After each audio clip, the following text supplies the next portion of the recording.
Assalamualaikum warahmatullahi wabarakatuh. Perkenalkan kami dari kelompok 6 yang beranggotakan Siti Zainab dengan NPM 196302220, Ahmad Rizal Elmi dengan NPM 196302818, dan Muhammad Aldi Hudayfi 196302246 dari kampus Universitas Islam Kalimantan, jurusan Teknik Informatika. Dosen pengampu Bapak Khairani Iskom. Ini kami akan menjelaskan materi tentang mata kuliah kecerdasan buatan. Langsung saja kita masuk ke slide yang pertama, yaitu kita mengenali dulu definisi kecerdasan buatan. Pertama itu ada definisinya adalah manusia bisa pandai menyelesaikan masalah karena mempunyai pengetahuan, penalaran, dan pengalaman. Selanjutnya, kecerdasan adalah kemampuan untuk belajar dan mengerti, untuk menyelesaikan masalah dan membuat keputusan. Kecerdasan buatan atau bahasa Inggrisnya itu adalah artificial intelligence, adalah bidang ilmu komputer yang bertujuan untuk menciptakan mesin cerdas yang bekerja dan bereaksi seperti manusia.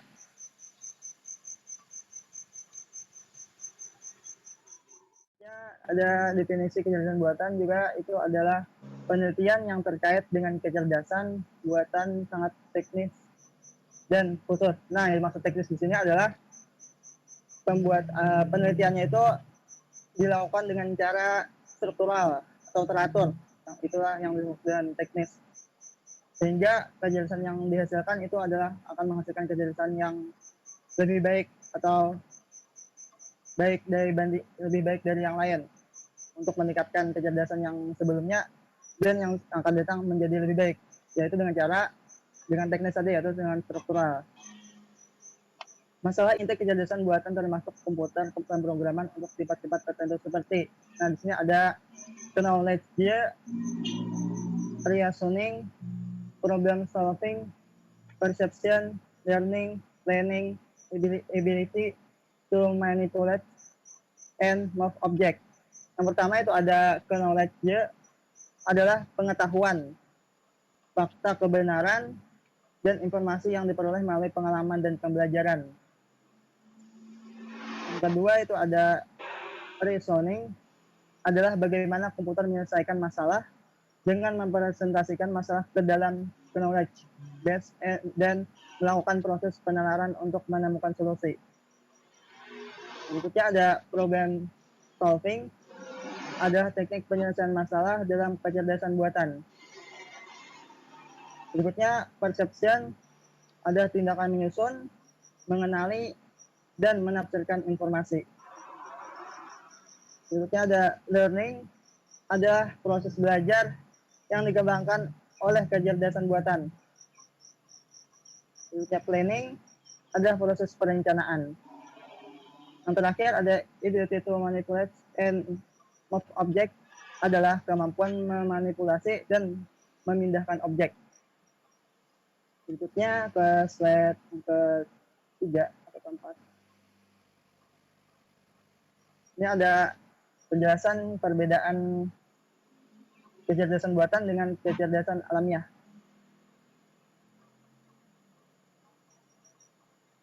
Ini ada sistem yang berpikir seperti manusia. Dan lawanan itu ada sistem yang berpikir secara rasional. Di bawahnya ada sistem yang bertindak seperti manusia, dan lawanannya itu ada sistem yang bertindak secara rasional.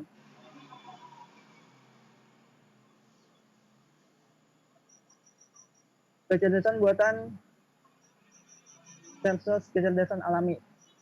Kecerdasan buatan itu bersifat permanen, lebih mudah diduplikasi dan disebarkan, lebih murah, konsisten, dapat didokumentasi, lebih cepat, dapat mengerjakan pekerjaan lebih banyak.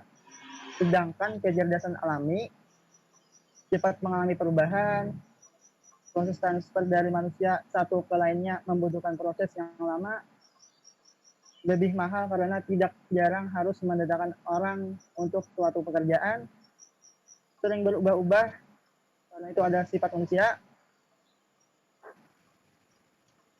sulit direproduksi, dan lebih lambat.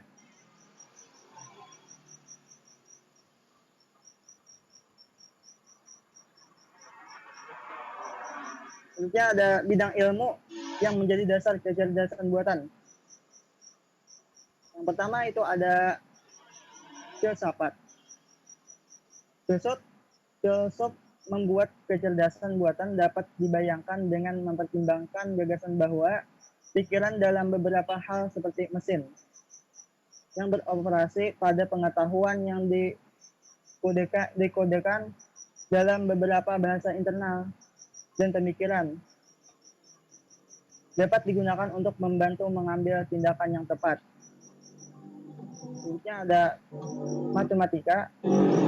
Matematikawan menyediakan alat untuk memanipulasi pernyataan kepastian logis serta pernyataan probabilistik yang tidak pasti. Mereka juga menetap tentang algoritma.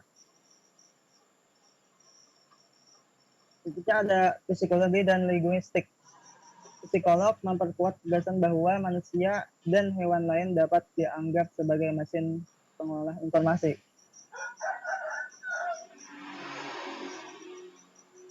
Teknik komputer menyediakan artefak yang memungkinkan untuk membuat aplikasi kecerdasan buatan. Program kecerdasan buatan cenderung besar dan tidak dapat bekerja tanpa kemajuan besar dalam kecepatan dan memori yang disediakan industri komputer.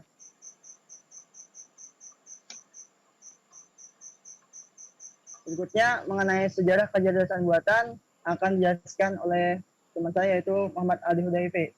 Kepada Muhammad Ali Hudayfi dipersilahkan.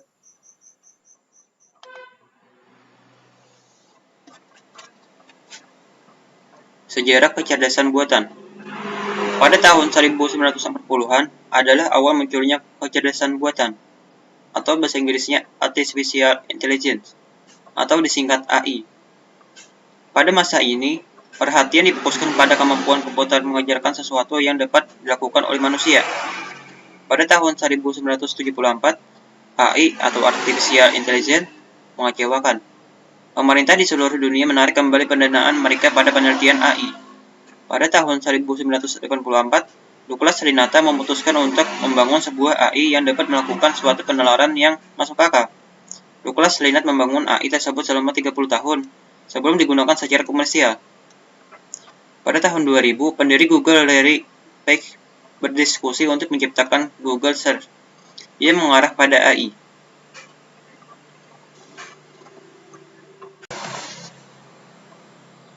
Tujuan kecerdasan buatan. 1. Dapat membantu pekerjaan manusia. 2. Membuat mesin menjadi lebih pintar. Dan ketiga, membantu memecahkan masalah. Kelebihan dan kelemahan kecerdasan buatan. Kelebihan. AI bersifat netral, tanpa pandang bulu. Maksudnya adalah di mana mengambil keputusan tersebut lebih nyata dan benar. Berbeda seperti manusia, yang masih memiliki berbagai pertimbangan. Kelemahan. Kelemahan AI terbatas yang maksudnya ialah sistem tersebut terbatas, bisa melakukan hal tertentu, tidak bisa melakukan hal yang lebih seperti manusia.